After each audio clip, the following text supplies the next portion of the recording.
क्रांति होगी और आर्थिक क्रांति भी होगी। और इस नाते से भारतीय जनता पार्टी को अपनी बहुमत की सरकार बनाने के लिए एड़ी चोटी का पसीना एक करना पड़ेगा और वैसी परिश्रम भाजपा के सभी कार्यकर्ता कर भी रहे हैं। बहुजन समाज पार्टी की बात करें, समाजवादी पार्टी की बात करें, कांग्रेस पार्टी की बात करें, हर कोई अल्पसंख्यक का एक तबका लगाता है और उसके आगे फिर वो लोग जो भी उनकी जो मंशा है वो इस समय है कि मुसलमानों को खुश करना है। कल्याण सिंह जी जो है अगर बात करें वो हिंदूवादी राजनीति नहीं करना चाह रहे लेकिन हिंदुओं के पक्ष में रहना चाहते हैं। तो कहीं माना जाए कि क्या हिंदू जो है इस देश में कहीं ना कहीं अलग थलग पड़ गए, उसके लिए कोई नहीं खड़ा होना चाहता? ये जो बहुत ही गंदी राजनीति पैदा हो गई है वोटों की खातिर तुष्टीकरण वाली थी। कांग्रेस भी मुस्लिम तुष्टीकरण, सपा भी मुस्लिम तुष्टीकरण, बसपा भी मुस्लिम तुष्टीकरण। जैसे कि मान लो कि यहाँ का हिंदू 2वें दर्जे का नागरिक बना के रख दिया है और इसी के कारण से देश की समस्याएं खड़ी हो रही हैं, इसी के कारण से वैमनस्य पैदा हो रहा है और इसी के कारण से दंगे भी हो रहे हैं। देखिए खास बात यूपी के पूर्व मुख्यमंत्री कल्याण सिंह के साथ इस रविवार शाम 6 बजे सिर्फ चैनल 1 पर।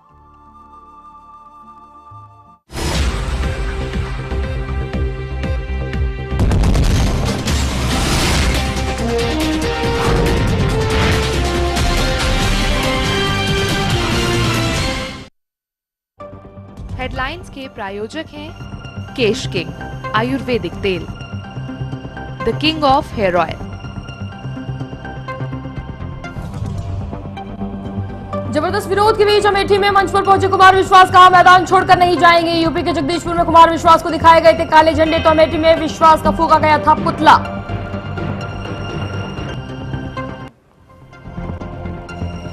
बीजेपी का मोदी फॉर पीएम अभियान आज से गोवा में गरजेंगे नमो। 25,000 अल्पसंख्यकों के आने का दावा, रैली में राजनाथ सिंह भी होंगे शामिल। लोकसभा चुनाव को लेकर सपा भी जुटी, मुलायम सिंह यादव ने पार्टी की बुलाई बैठक में हुई चुनावी रणनीति पर चर्चा। मुजफ्फरनगर दंगा पीड़ितों पर अखिलेश के मंत्री अपने बयान से पलटे, मीडिया पर फोड़ा ठीकरा, कहा मीडिया ने बयान को तोड़ मरोड़ कर किया पेश।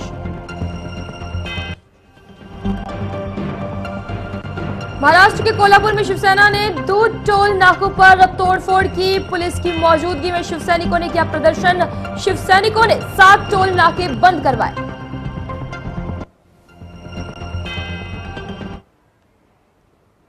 नमस्कार, स्वागत है आपका चैनल 1 न्यूज में। आपके साथ मैं हूं ज्योत्सना लोहट और अब खबरें विस्तार से। देश की सभी राजनीतिक पार्टियां आम चुनाव की महातैयारी में जुट गई हैं। देश के कई राज्यों में अलग अलग तरीके से पार्टियां प्रचार प्रसार कर रही हैं। एक तरफ आम आदमी पार्टी के नेता कुमार विश्वास अमेठी में रैली को संबोधित करते नजर आए, तो वहीं चंडीगढ़ में योगेंद्र यादव ने भी रैली को किया संबोधित। और वहीं दूसरी तरफ अगर बात कही जाए PM in waiting Narendra Modi की, तो नमो मंत्र की गूंज गोवा के पणजी में भी सुनाई देगी। उधर लखनऊ में समाजवादी पार्टी के प्रमुख मुलायम सिंह यादव ने भी सपा की अहम बैठक लखनऊ में बुलाई। तो वहां तैयारियां फिलहाल देखने को मिल रही है, तो जहां बीजेपी की तरफ से लगातार बैक टू बैक रैलियां करने वाले नमो यानी Narendra Modi PM in waiting की गूंज पणजी में सुनाई देने वाली है। 5:30 बजे का वक्त तय किया गया है इस रैली को लेकर और वहीं पर गरजते और बरसते दिखाई देंगे नरेंद्र मोदी। तो वही अगर बात कही जाए उत्तर प्रदेश की, तो आम आदमी पार्टी अब उत्तर प्रदेश में भी सेंध लगाती नजर आ रही है। कुमार विश्वास अमेठी पहुंचे हैं, वो बावजूद इसके कि उनका भरसक विरोध किया गया है और इस भरसक विरोध में साफ तौर पे देखने को मिला उनके खिलाफ बहुत सारी नारेबाजी की गई, काले झंडे उन्हें दिखाए गए और उनका पुतला तक अमेठी में फूंका गया। जगदीशपुर से जब वो पहुंच रहे थे इस रैली के लिए, उस वक्त उन्हें बेहद ज्यादा मुश्किलों का सामना करना पड़ा। पंजाब में भी आपकी गूंज और यूपी में भी आपकी गूंज। और वहीं लखनऊ की बात कही जाए तो लखनऊ में सपा प्रमुख ने अपनी तरफ से बैठक बुलाई थी, वो भी लोकसभा की सीटों के लिए उम्मीदवारों की घोषणा करने को लेकर।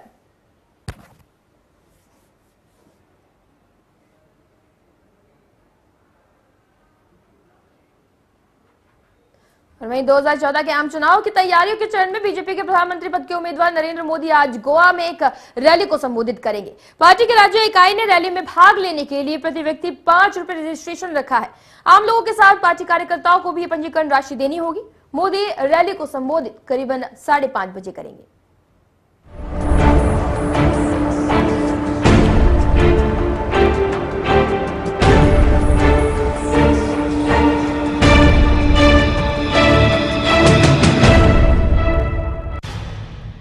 साल 2014 का पहला महीना चल रहा है।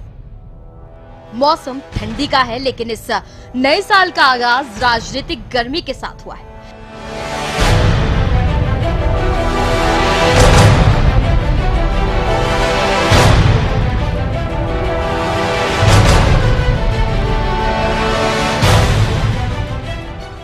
आम चुनाव अप्रैल में होंगे, इसलिए सभी सियासी पार्टियां जीत की जुगत में जुट गई।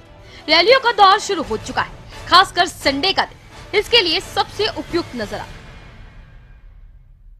आज रैलियों का रविवार है। यूपी और पंजाब में आम आदमी पार्टी लोगों को रिझाने में जुटी है, तो गोवा में नरेंद्र मोदी संकल्प रैली में गरजेंगे। मोदी की रैली गोवा की राजधानी पणजी में शाम करीब 5 बजे शुरू होगी।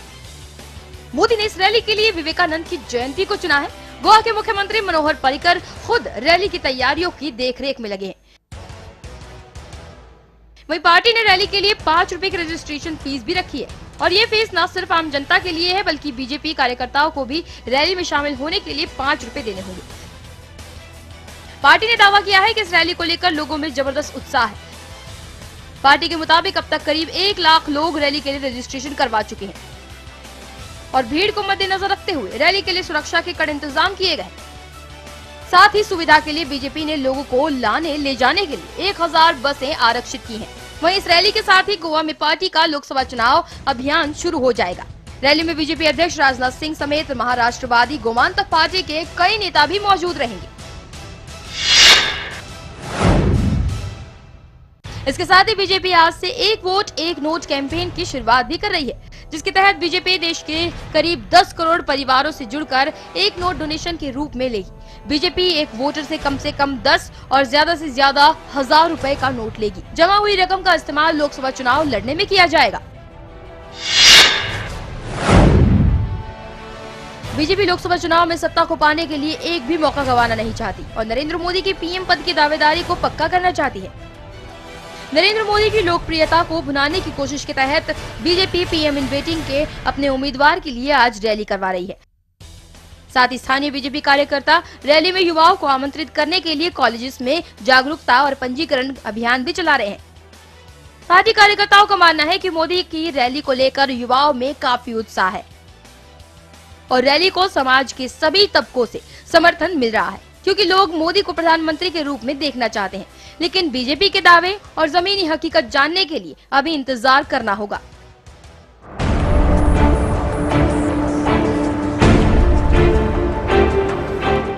Arpana Dubey, channel 1 news. और चलिए बात कर लेते हैं विश्वास की रैली की। जी आम आदमी पार्टी के नेता कुमार विश्वास ने आज अमेठी में जन विश्वास रैली की। हालांकि रैली से पहले ही बड़ा बवाल मचता रहा। कुमार विश्वास जुबान के सहारे विरोधियों पर हावी रहे, तो अमेठी जाते वक्त उनके काफिले को विरोध का सामना भी करना पड़ा। रैली में कुमार ने कहा कि उनके लिए जब अब जीना और मरना है तो बस अमेठी के लिए।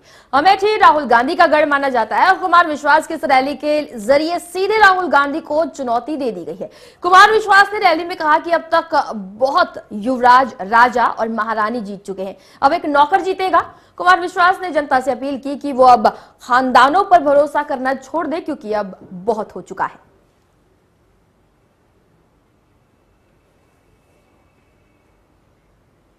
और वहीं आम आदमी पार्टी के नेता कुमार विश्वास को अमेठी पहुंचने से पहले रास्ते में विरोध का सामना करना पड़ा। अमेठी जा रहे कुमार के काफिले को जगदीशपुर में कुछ प्रदर्शनकारियों ने रोका और काले झंडे दिखाए। यही नहीं, कुमार की कार पर स्याही तक फेंकी गई। कल कुमार पर अंडे फेंके गए थे। प्रदर्शनकारियों से जब पूछा गया कि वे कौन है, तो उन्होंने बताया कि वे किसी राजनीतिक पार्टी से जुड़े हुए नहीं है। इस बारे में आम आदमी पार्टी के संजय सिंह ने कहा कि ये कांग्रेस की साजिश हो सकती है। आपको बता दें कि कुमार विश्वास आज अमेठी में जन विश्वास रैली करने वाले थे और आज जब रैली के दौरान बोलते नजर आए। वहीं अमेठी राहुल गांधी का गढ़ माना जाता है और कुमार विश्वास की इस रैली को राहुल गांधी को सीधी चुनौती देने का जरिया माना गया है।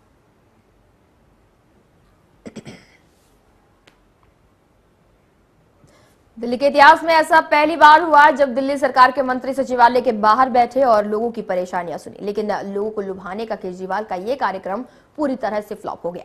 ज्यादातर लोग ऐसे थे जिनकी फरियाद नहीं सुनी गई। भारी भीड़ और अफरा तफरी के चलते अरविंद केजरीवाल का पहला जनता दरबार फ्लॉप क्या हुआ, विरोधियों का तंज का बहाना मिलता नजर आया। और इस मुद्दे पर अखिलेश सरकार के खेल मंत्री नारद राय ने कहा, जनता से वायदे नहीं किए गए तो इस तरह की घटनाएं तो घटेंगी। मैंने सिर्फ अरविंद केजरीवाल के लिए इस बात को नहीं कहा था। मैंने कहा था कि जो दिल्ली में जनता से वादा किया है केजरीवाल साहब ने, पहले उसको पूरा करें। जब उस वादे को पूरा करें तो फिर उसके बाद देश की बात करें। जनता से जो वादा करेगा पूरा नहीं करेगा तो जनता तो जूता बरसाएगी। मध्य प्रदेश के नेता प्रतिपक्ष सत्यदेव कटारे ने गाड़ी पर लाल बत्ती न लगाने की घोषणा की। इसके साथ ही राज्य में अब इसे लेकर राजनीति भी शुरू हो गई है। बीजेपी नेता कैलाश विजयवर्गीय ने इस पर कटाक्ष करते हुए कांग्रेस पर निशाना साधा, तो वहीं राजनीतिक गलियारों में इसे कांग्रेस पर आपका असर होने की भी बात कही जा रही है। नहीं, मैंने स्वेच्छा से, कदाचित आपको स्मरण हो तो जब गृह मंत्री था तब भी मैं झंडा नहीं फहराता था अपनी गाड़ी में और लाल बत्ती भी नहीं जलाता था। लेकिन हमने साथ में ये भी जोड़ा है कि जब जनता हमारी पार्टी को लाल बत्ती देगी तब हम लाल बत्ती लगाएंगे। और वहीं केंद्रीय इस्पात मंत्री बेनी प्रसाद वर्मा ने मोदी पर निशाना साधा। दरअसल मौका था दलित पिछड़े अल्पसंख्यक सम्मेलन को संबोधित करने का, लेकिन अक्सर विवादित बयान देने वाले बेनी ने कार्यक्रम में मोदी को बिना नाम लिए आदमखोर कहा। बेनी ने कहा कि कांग्रेस की उपलब्धियों का बखान उन्होंने किया और साथ ही देश को भावी प्रधानमंत्री के रूप में अच्छे इंसान की जरूरत है, आदमखोर की नहीं। इस मौके पर केंद्रीय मंत्री बेनी ने कांग्रेस के सम्मान में जमकर कसीदे पढ़े।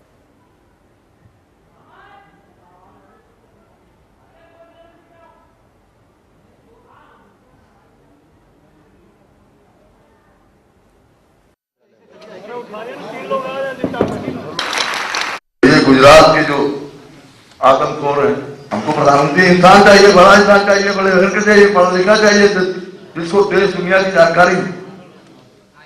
हमको ऐसा प्रधानमंत्री नहीं चाहिए जो मतलब सिकंदर जाके बिहार में आ गए, श्यामा प्रसाद मुखर्जी सब 30 उम्र के भी तो उनकी हड्डी नहीं लाई। और वहीं सपा प्रमुख मुलायम सिंह यादव ने लोकसभा चुनाव की तैयारियों को लेकर पार्टी उम्मीदवारों की बैठक बुलाई, जिसमें लोकसभा चुनाव में पार्टी के समक्ष आने वाली चुनौतियों की समीक्षा और उस पर रणनीति तैयार करने पर चर्चा भी हुई। आपको बता दें कि सफाई महोत्सव को लेकर चौतरफा आलोचनाओं को झेल रही पार्टी की ये पहली बैठक थी जिसमें लोकसभा चुनाव को लेकर चर्चा हुई।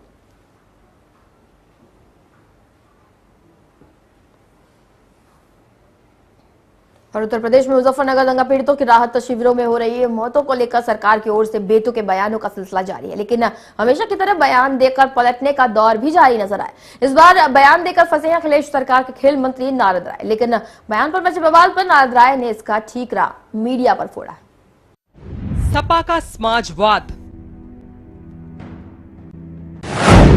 महलों में भी होती है मौत। दंगा पीड़ितों पर ये क्या बोल गए मंत्री जी? हाँ, मौत महलों में भी होती है, मौत शाश्वत है, लेकिन वो मौत नेचुरल होती है, वो मौत ठंड से नहीं होती, वो मौत भूख से नहीं होती। लेकिन मंत्री जी जिस तराजू से महल की मौत और कैंप में रहे पीड़ितों को तोल रहे हैं, वो कहाँ तक सही है? मंत्री जी को उस मौत का एहसास भी कैसे होगा? वो तो महलों में रहते हैं। यूपी के खेल मंत्री नारद राय के बयान ने उन पीड़ितों के जख्मों पर नमक छिड़कने का काम किया है जिन्होंने अपने परिवार के लोगों को तड़प कर मरते हुए देखा है। आइए देखते हैं क्या कहा था सपा सरकार के खेल मंत्री ने। बच्चों, बड़ों और बुजुर्गों की मौतों को रोका नहीं जा सकता। यह जरूरी नहीं है कि जो लोग राहत शिविरों में रहते हैं सिर्फ उन्हीं की मौत होती है, महलों में रहने वाले लोगों की भी मौतें होती हैं। क्या हमारे घरों में बच्चों की मौत नहीं होती? मौतें हर जगह होती हैं, मौत को रोका नहीं जा सकता। ये बयान भी उसी समाजवादी सरकार की तरफ से आया है जो लगातार दंगा पीड़ितों के प्रति अपनी बेरुखी को लेकर बदनाम है। इस बयान से साफ जाहिर होता है कि मुजफ्फरनगर दंगों को लेकर अखिलेश सरकार कितनी गंभीर है। मंत्री का ये बयान तब आया है जब खुद अखिलेश सरकार ने माना है कि मुजफ्फरनगर में दंगों के बाद राहत शिविरों में रह रहे 34 बच्चों की मौत हुई है। यही नहीं, अपनी पार्टी के मुखिया मुलायम सिंह यादव की तर्ज पर नारद राय ने भूख से मरने वालों को सरकार की छवि खराब करने वाला और ठंड में बिना कपड़ों के मरने वालों को बीजेपी का एजेंट करार दिया। नारद राय से पहले मुलायम सिंह यादव ने भी कहा था कि राहत शिविरों में बीजेपी और कांग्रेस के साजिश करता रह रहे हैं। बयानबाजी में सरकार के सिपहसालार उनसे भी 2 कदम आगे हैं। ठंड से कभी मरता कोई नहीं, अगर ठंड से मरते तो साइबेरिया में कोई ना बचता। ठंड से कभी मरता कोई नहीं, अगर ठंड से मरते तो साइबेरिया में कोई ना बचता। पिछले दिनों जहां कैंपों में रह रहे हजारों लोग जहां कड़ाके की ठंड से चलते बेहाल थे, जब मुजफ्फरनगर दंगों के बाद वहां पुनर्वास के साथ राहत शिविरों में बजट की जरूरत थी, वहीं दूसरी ओर सपा सरकार सफाई में पार्टी के नाच गाने और विधायक विदेश टूर में मस्त थे, जिसका विपक्ष और मीडिया ने जमकर आलोचना की थी, जिसके बाद अखिलेश यादव सफाई देते नहीं थके थे।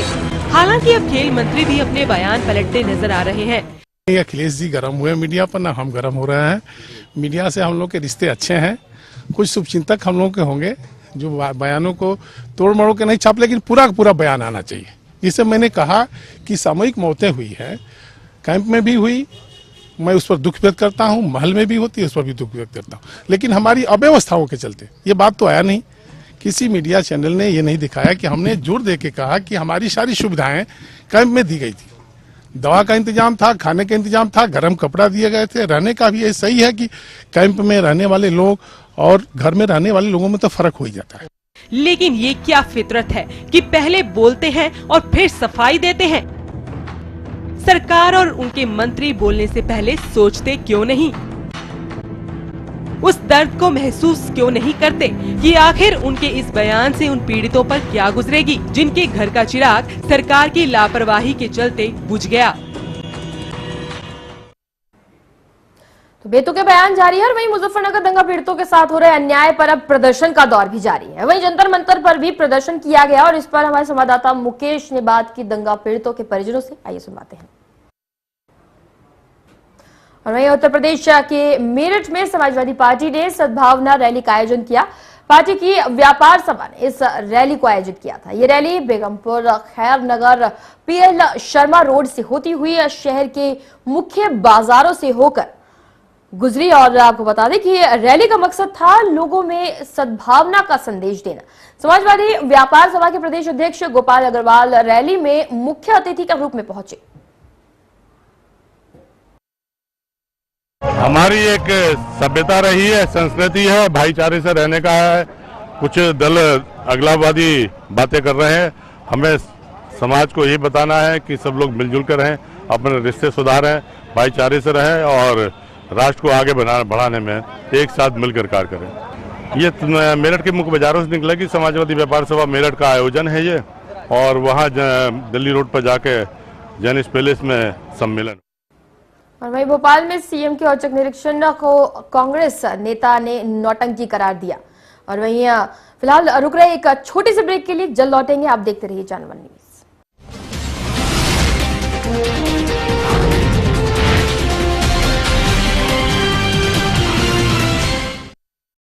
ना रुकेगा, ना थमेगा, न डरेगा। सही, सटीक, अचूक, सच से होगा आमना सामना। निर्भीक, निडर, निष्पक्ष। हम हैं चैनल 1 न्यूज।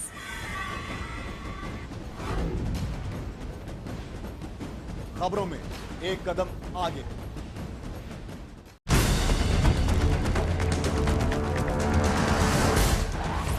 यूपी के 75 जिलों का पूरा हाल।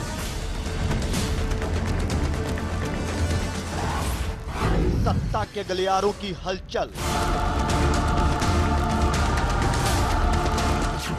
यूपी स्पेशल देखिए रोजाना शाम 6 बजे सिर्फ चैनल 1 न्यूज पर। खबरों में एक कदम आगे।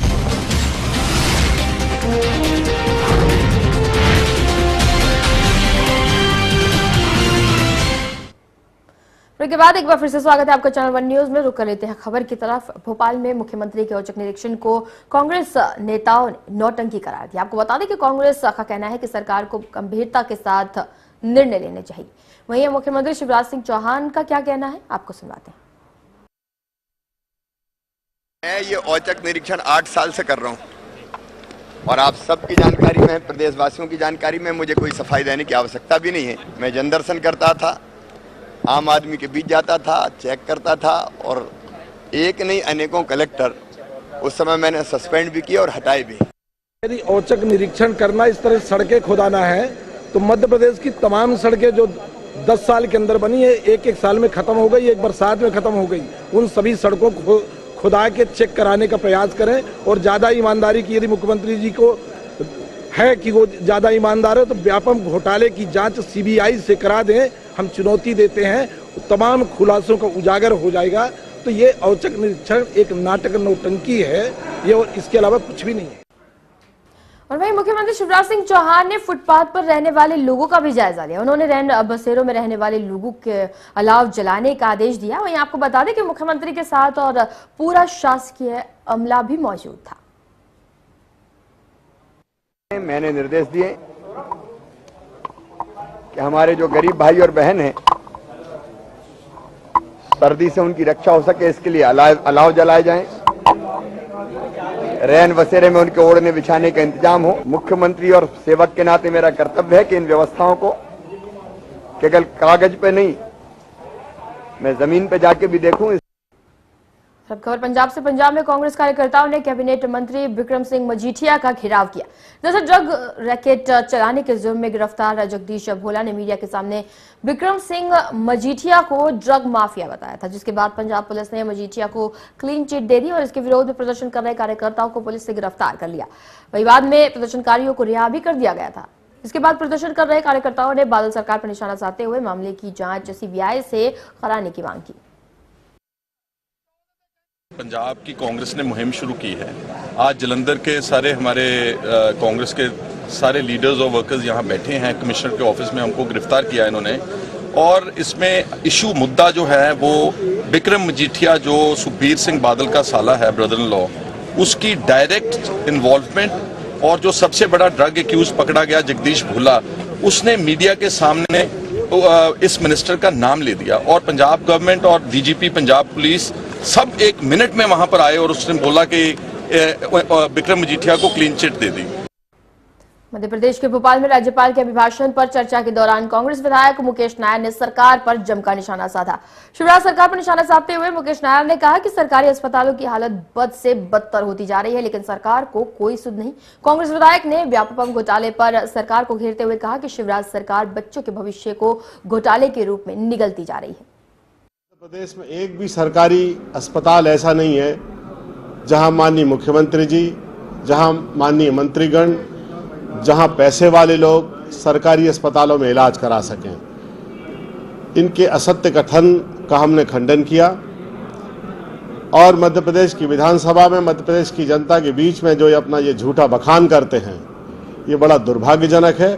आज मध्य प्रदेश में चिकित्सा सुविधाओं की हालत जितनी खराब है भारतवर्ष के किसी भी राज्य में नहीं है। और क्या इनेलो का बीजेपी से महागठबंधन होगा? इनेलो का बीजेपी से गठबंधन की खबरें भी अब बीजेपी के राष्ट्रीय प्रवक्ता मीनाक्षी लेखी ने गुड़गांव में एक प्रेस कॉन्फ्रेंस में जवाब दी।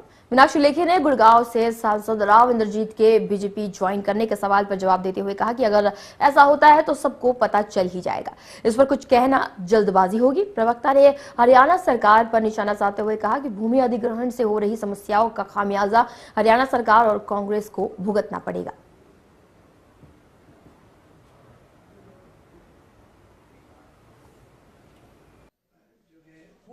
देखिए, भविष्य में कहाँ क्या होने वाला है उसकी कोई गारंटी नहीं है और कोई ऐसी चर्चा में मैं कुछ नहीं कह सकती, क्योंकि जैसे ही वो विषय होगा आपको बताएंगे। नहीं, देखिए, जिसको दूर जाना है वो दूर जाए, जिसको पास रहना है वो पास रहे, जिसको नरेंद्र मोदी की ताकत को पहचानना है वो ताकत पहचाने, जिसको जो ताकत समझ। ये तो लोकतंत्र है, किसी को बांध के थोड़ा ही गठबंधन होते हैं। वहीं हरियाणा के सिरसा में ट्रैफिक पुलिस और रोड सेफ्टी ऑर्गेनाइजेशन ने निकाली रैली। दरअसल इस रैली की शुरुआत सिरसा के टाउन पार्क से की गई। वहीं प्रदेश में 6 जनवरी से 12 जनवरी के बीच सड़क सुरक्षा सप्ताह मनाया जा रहा है, जिसमें स्कूली बच्चों को ट्रैफिक नियमों की जानकारी दी जाएगी। इसी के चलते बच्चों को ट्रैफिक नियमों से जुड़ी किताबें मुहैया करवाई जाएंगी। हम जिला सिरसा में ई चलानिंग की शुरुआत करने जा रहे हैं, जिसके तहत हमारे ट्रैफिक विभाग के पास मशीन है एक ऐसी जिसमें कि हम चालान मौके पे ही भुगत करके, वो इंटरनेट से कनेक्टेड है और उसमें मौके पे ही चालान भुगत करके, जिससे कि जो हमारे रोड यूज़र्स हैं उनको सुविधा हो जाएगी। तो ई चलानिंग की जो व्यवस्था है वो आज के दिन से शुरुआत करने जा रहे हैं। उम्मीद है कि इससे जो है रोड यूज़र्स को ऑफिस में आ करके और लंबा उनको वेट करना पड़ता था, लाइन लगनी पड़ती थी, वो प्रथा। और वहीं पूर्वी दिल्ली में सरेआम आइडिया के सेल्समैन पर 3 बाइक सवार बदमाशों ने गोली चला दी और रुपयों से भरा बैग लेकर फरार हो गए। मामला करावल नगर इलाके का है। फिलहाल सेल्समैन को अस्पताल में भर्ती करा दिया गया है, जहां उसकी हालत गंभीर बनी हुई है। और वहीं पुलिस ने मामला दर्ज कर मामले की जांच शुरू कर दी है। थोड़ी देर पहले क्या हुआ, जब मैं इधर से आ रहा था तो मैंने देखा एक सेल्समैन थे जिनका नाम शायद अभी बताया गया तो राजकुमार है। तो वो इधर से निकले, कुछ पैसा उनके पास था, बैग था। तभी एक बाइक पे 3-4 लोग आए, 3 लोग थे शायद वो। उन्होंने उसके हाथ से बैग छीना और जब उन्होंने उसका विरोध किया तो उन्होंने उसको गोली मार दी। फिर उसके बाद वो वहाँ पर भागे उधर दूर और वहाँ से भी उसको 1-2 गोलियां चलाई और तुरंत भागे। उसी के बाद तभी हमने पुलिस को फोन किया और पुलिस आई, अब अपना काम कर रही है। और वहीं हरियाणा के फरीदाबाद में दिन दहाड़े हत्या का मामला सामने आया। मामला फरीदाबाद के सेक्टर 46 का है, जिसमें अखबार डालने वाले शख्स को 2 अज्ञात हमलावरों ने गोली मारकर हत्या कर दी। इस घटना के बाद हमलावर अमृतक की मोटरसाइकिल लेकर फरार हो गए। वहीं जानकारी मिलने के बाद मौके पर पहुंची पुलिस ने इलाके की नाकाबंदी कर मामले की जांच शुरू कर दी है। देखिए, सवेरे पुलिस कंट्रोल रूम में सूचना मिली कि सेक्टर 46 में किसी व्यक्ति को जो मोटरसाइकिल पर था उसको 2 लड़कों ने गोली मार दी।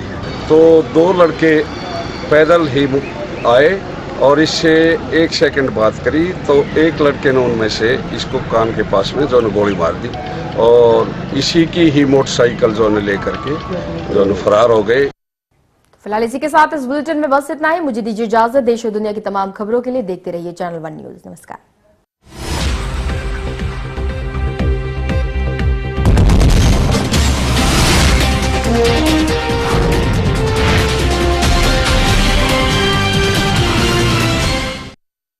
ऐसा घर आपने नहीं देखा होगा, संभाल के पोछा मार।